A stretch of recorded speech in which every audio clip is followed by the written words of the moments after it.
When they saw that they weren't going to be able to win, the Democrats proceeded to create a lot of confusion and frustration for the general American public. And this is what we're seeing today, the day after the 2020 presidential election. I'm Greg D, coming to you live from Los Angeles, California. Welcome to another episode of Americana X Newswatch. Today on the Newswatch, we are talking about, well, it's not exactly a landslide.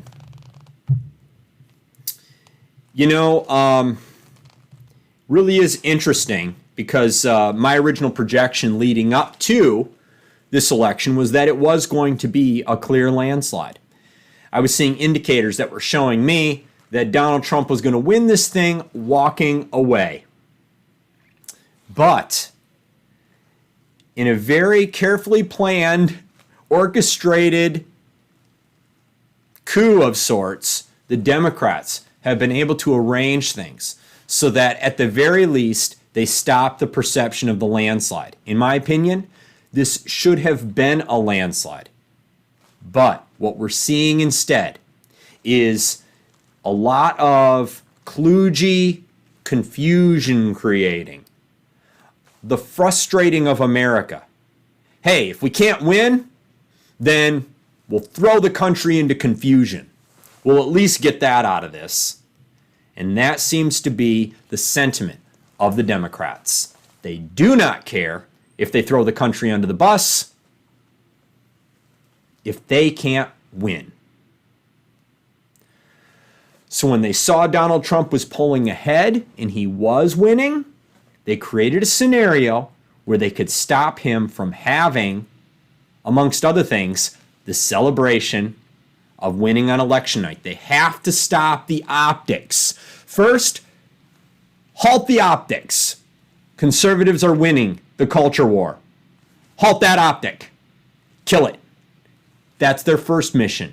Second mission, create a whole bunch of confusion that it's totally contested and it's still up in the air. And they do that by having all of their foot soldiers and their sort of like state level leaders carrying out little missions to try to generate a bunch of extra votes after the fact to close the gap and in hopes to flip their battleground state. Or how else do we refer to these states? These are the deciding states, the states that would be hotly contested.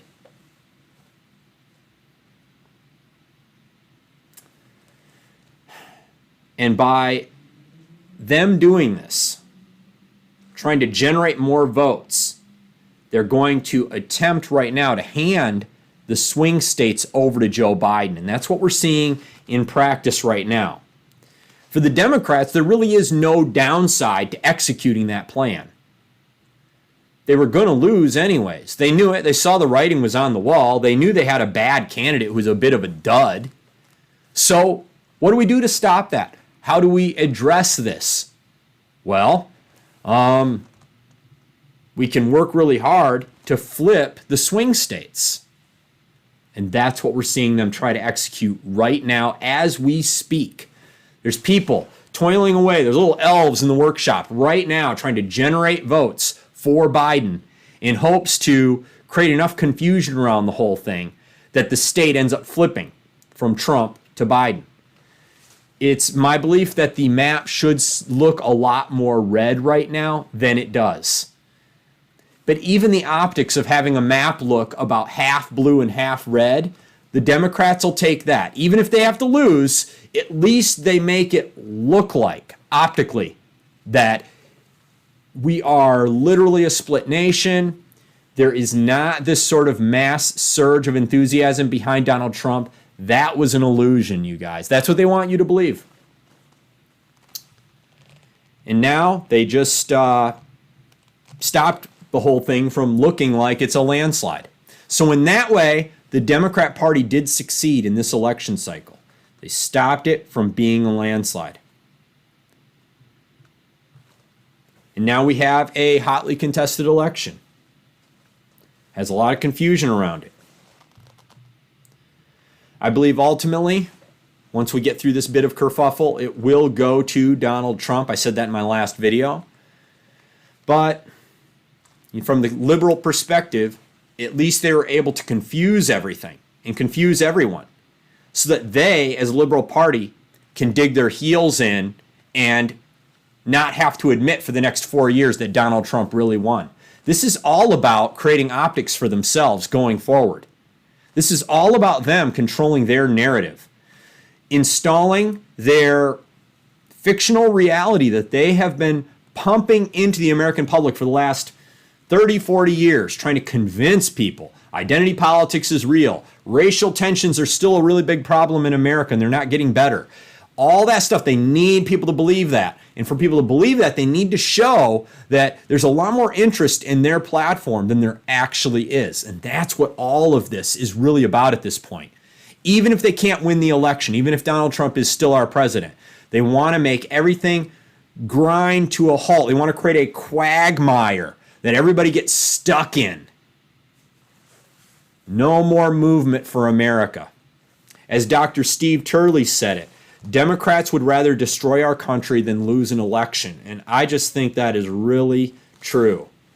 We're seeing it in practice. And this is just the latest in a long line of this, right? What have we seen? It started with the Russian collusion hoax, and it was a complete hoax. Did they go back and revise? Did they admit that they were wrong? Did they admit that they were lying? No. All they did was move on to the next narrative thing that they'd try to spin to hurt Trump. And that was what? The Kavanaugh hearings. They try to hurt that and slow that down and create a quagmire for that. And it kind of slowed it down, but ultimately the result came out that Kavanaugh became the next justice on the Supreme Court. And then what did we see? Impeachment nonsense over absolutely nothing.